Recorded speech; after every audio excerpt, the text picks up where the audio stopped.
Hindi amang kwan yun na. Sa kabila yun. Oo nga. Hindi, kanina pa naman yun.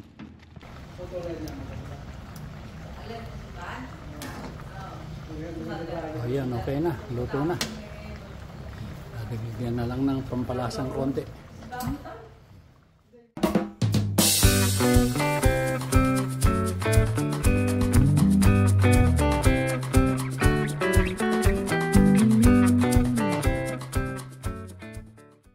Good day mga ka-senior. Kumusta na po kayo? Sa video pong ito ay pakikita ko sa inyo yung pagluluto ni Mrs. at saka nung kapatid niya ng ipapakain dito sa mga nagtatrabaho sa amin. Dito po kasi sa Pilipinas uso talaga yung pagka yung may pinagagawa ka, pakakainin mo yung nagagawa, yung nagtatrabaho. Hindi po kagaya sa Canada na yung lalo na yung mga puti, hindi mo sila mapapakain at hindi mo naman obligasyon talaga yung pakainin sila. So samahan na lang ninyo kami sa pagpapakita ng pagluluto ng dalawa ng magkapatid. So ito naman yung magkapatid at nagagawa ng tanghalian namin, hapunan. Tanghalian. May kakain yung mga yan. Balit tanghalian daw. Pinabayasan. Merong mga taong pakakainin. Ganon dito sa atin sa Pilipinas.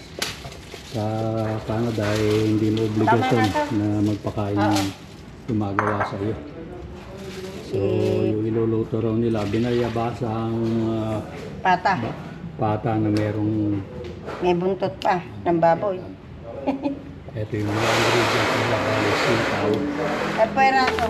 Sitaw. Sigarilyas. Sigarilyas. Okra. Ito yung iluluto. Ito pala yung okra. Ito yung bayabas. Ayan yung okra. Puro sariwayan. Tsaka itong sitaw. Sigarilyas. May sigarilyas pa pala.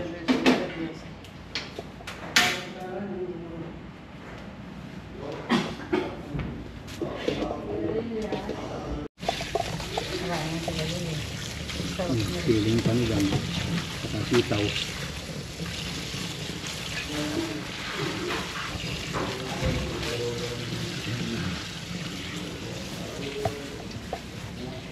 Ayun naman yung okra.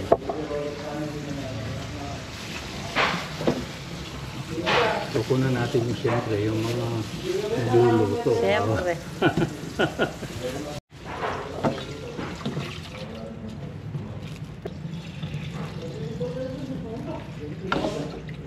Yun ay okra. Sitaw. Saka sigarilyas.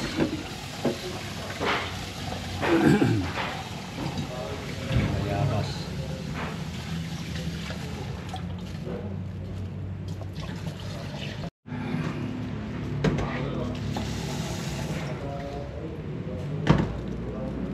Malakas yung cameraman sa nagluluto po siya. Close up pa. Sabi na magkasalita.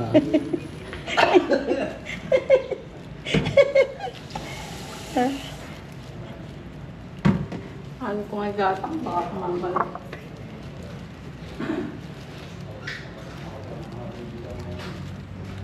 Kalalaki ng bayabas dito, pagkaganda. Samantalang yung nabibili sa amin sa Canada Hilaw pa. hilaw na nga, maliliit pa. Yung nanggagaling ng Mexico.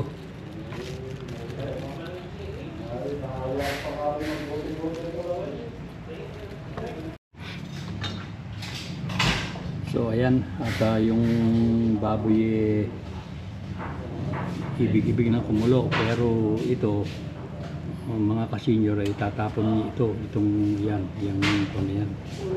Yung unang, ayaw ko ba kung anong tawag yan sa itatapon na yan.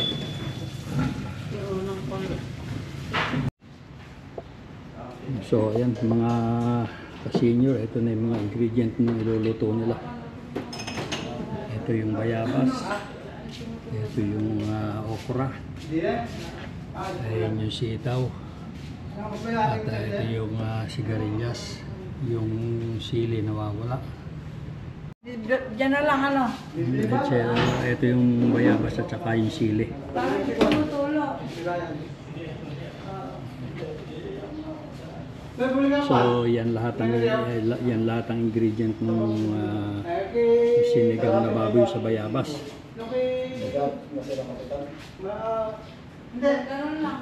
So ayan, at kumukulo na rin yung pan. Dito ay tatapon muna yung ito tuhugasan, yung pag unang kulo na ito tuhugasan niya.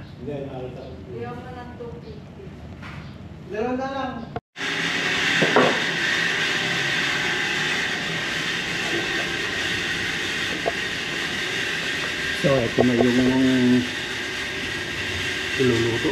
So aalisin na aalisin yung unang kulo.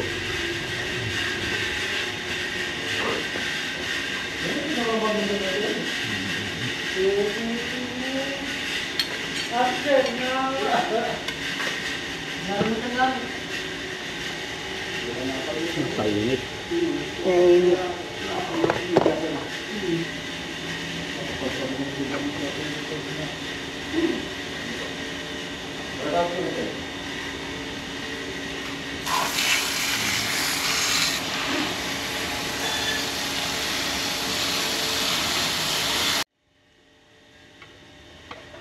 Mang.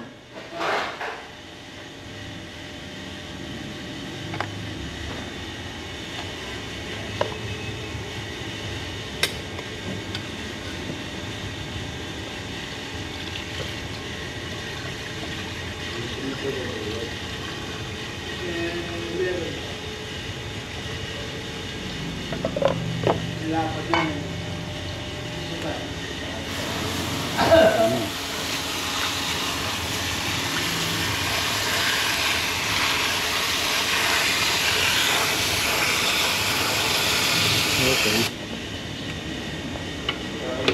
Sa baba.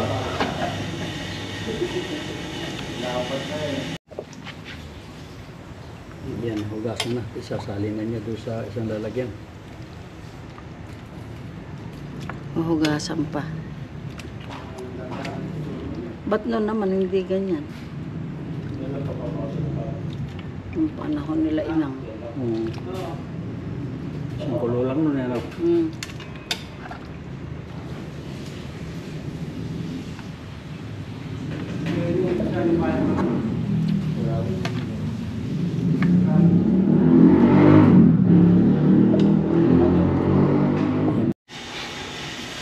Yan na mga senior at nahugasan na ni Pag yung baboy na isisigang sa bayabas. So hintayin na lang kumulo yan at umpisahan na sama-samahin yung mga ingredient.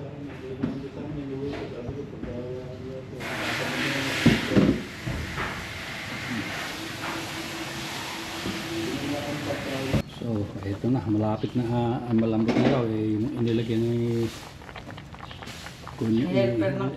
ni Chef yung bayabas. Kay Chef Mauro yung pusit, sa kanya naman itong sinigang na baboy sa bayabas.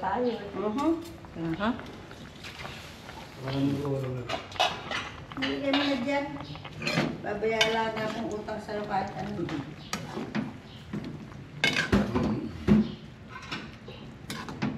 Masarap na.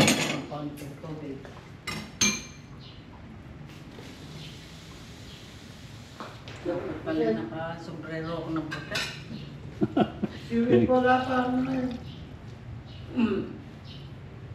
Anong oras na ba, ma'am?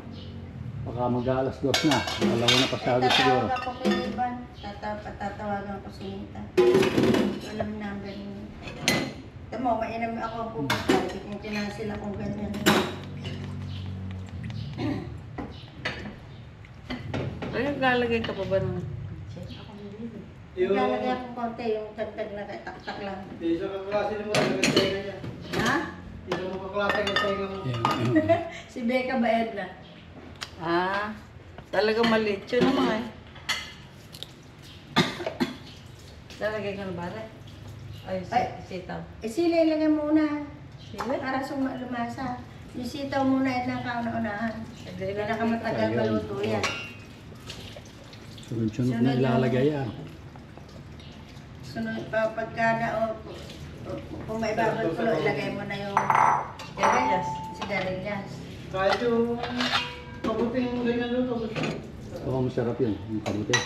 Yung kaputing Tagalog, amang. Kabuti, tsaka kahit anong Tatakpak kabuti. ka. Kahit ano, oo. Lalagyan mo rin ng sitaw. Ayan, oo. Hintayin lang natin maluto yung sitaw. Hindi, pag kumulo ng ano. No, ayan, tingnan natin kung luto na yung sitaw. Hindi naman nga sinabi. Ilagay mo kasi. Ilagay mo. Tutok to kaya ako. Hindi amang kwan yun ah. Yun yun. Sa kabila yun. Hindi sa kwarto. Oo nga. Hindi, kanina pa naman yun. Marang dadagdagan ko ng tubig.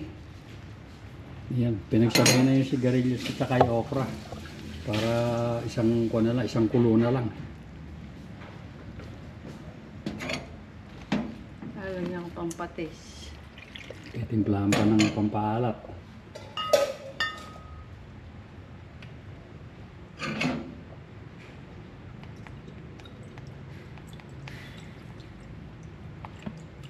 Ayan.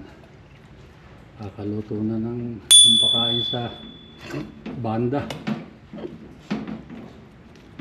Ginagawa ko yung tumusunod natin. Ah. Ginagawa ko tumusunod. Pusa yan.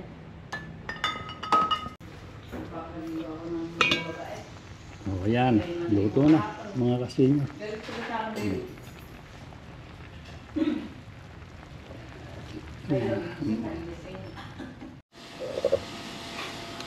So ayun mga kasenyor, at naluto na yung sinigang na baboy sa bayabas. At ipapakita ko naman sa inyo ngayon ay yung pag-aadobo ni Mrs. nung kanyang adobong pusit. Pinagsunod na nila yung pagluluto para isang lutuan na nga lang daw. Ayan na, isang puso ba yung bawang na yun? Nagigisan na ni Mrs. yung kanyang adobong pusit. Ayan, nilagay niya yung bawang.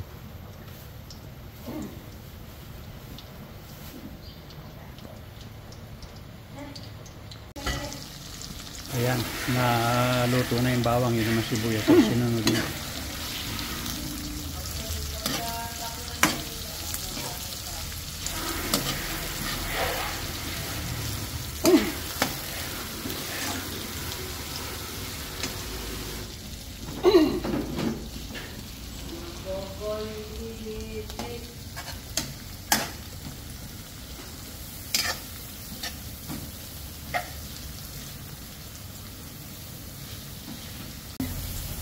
Yan, luto na rin yung kasama nung ibinigay nung kapatid ni Mrs.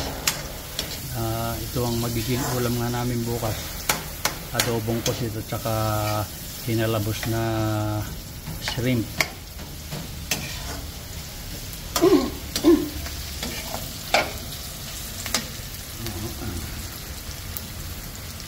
Malapit na maluto yung sibuyas. Susunod na rin kamatis. Ayun, nakaluto na yung sibuyas. Ito naman kamatis ang isang. Yan yun siya talaga magluto. Pag may kamatis. Lutong-luto yung sibuyas at saka yung bawang.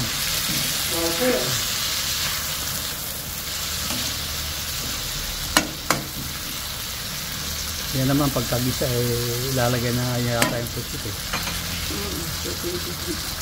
Ayan, susunod na niya yung toyo at kung luto na yung kamatis. Okay, ayun na. Susunod na yung pusit. At ayun sandali lang lulutuin yung misis yan. Kasi pagka yung pusit sumobra ng luto, kumukunat. Kaya Sandali na lang ito. Maluluto na.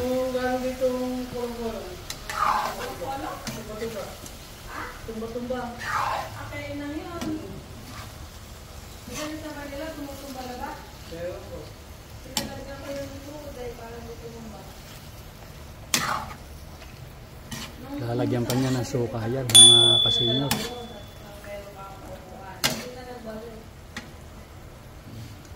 Ayan yung suka.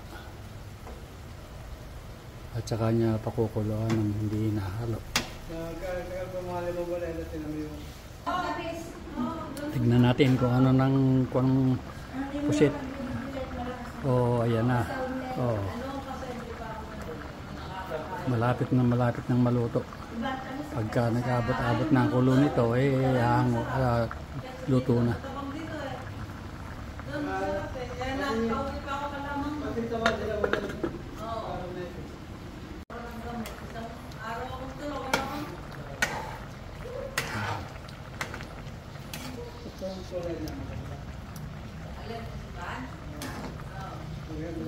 Ayan, okay na. Luto na. Bigyan na lang ng pampalasang konti. So, ayan mga kasenyor. Katapos na naman ng isang putahe si Mrs. At maraming salamat sa pagsama niyo sa amin.